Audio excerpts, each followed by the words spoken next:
Hey guys, so this is Monday's explanation or description video.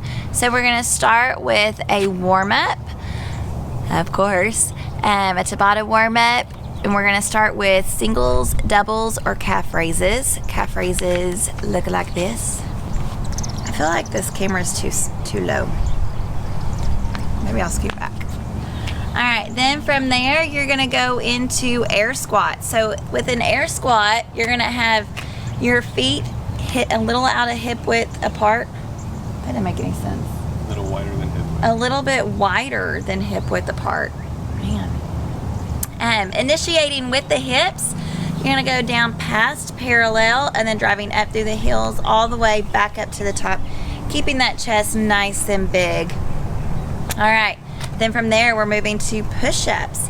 So for a push-up, you're gonna need to scoot that back. Sorry, this is the first video of the week, guys. We're adjusting. Okay, so for a push-up, you're gonna start in that plank position, and then you're going to drop shoulders and hips down at the same time, and then back up together.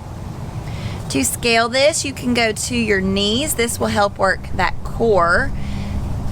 Just dropping those shoulders, or you can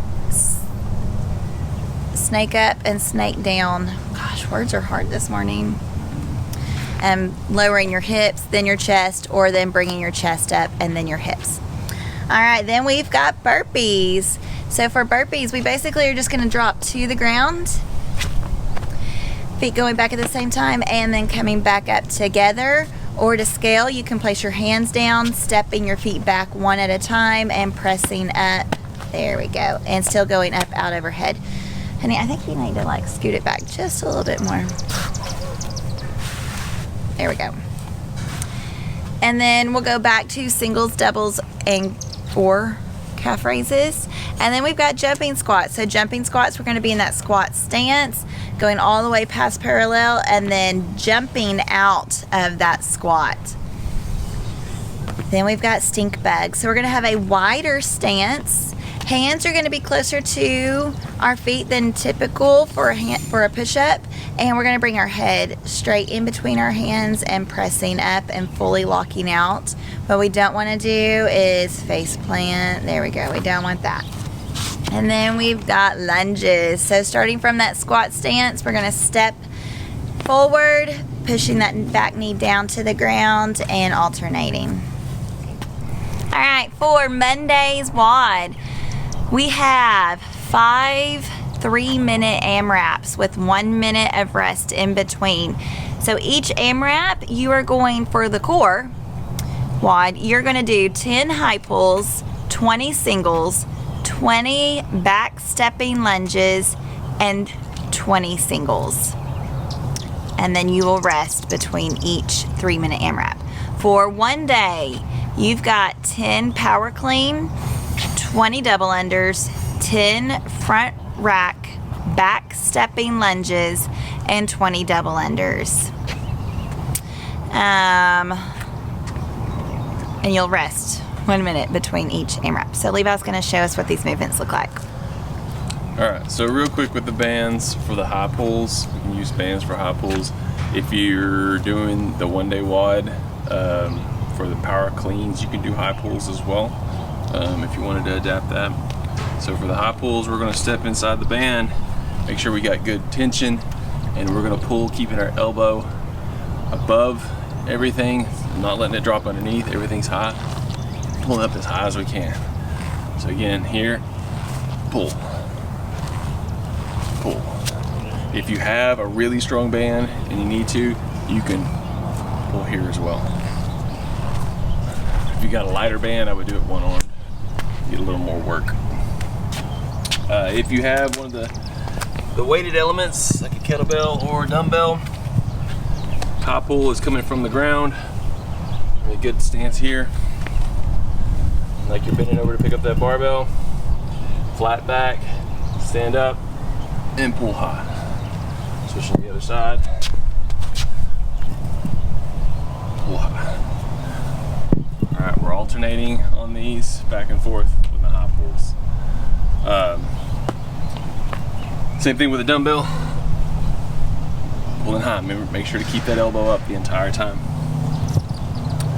So that's for either the core WOD or the one day if you're wanting to scale back. For the power cleans, for the one day WOD, again, it's coming from the floor with a weighted element.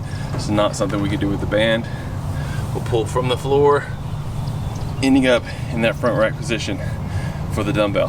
So that's with the dumbbell above the shoulder, elbow in front of the torso. So again, pull it from the floor, up, finish position, elbow forward. Other side.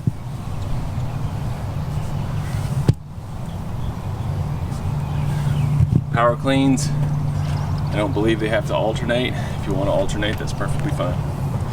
With the kettlebell, the only little thing we got to do is add that twist and catch at the top.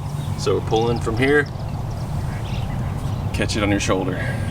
Elbow doesn't have to be forward on this one, just up. Other side.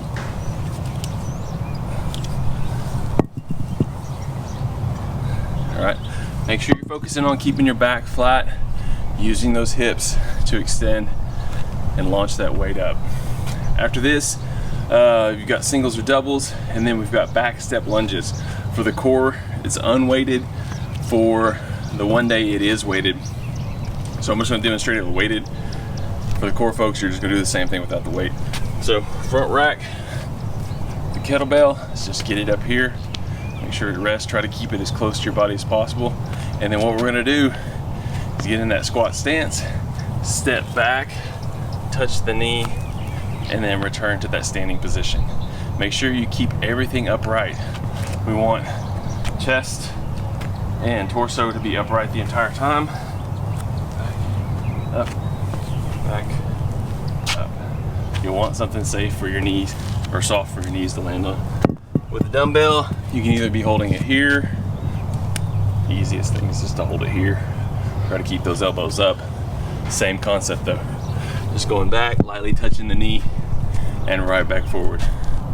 All right, if y'all have any questions about any of this, let us know, and we'll answer them for you.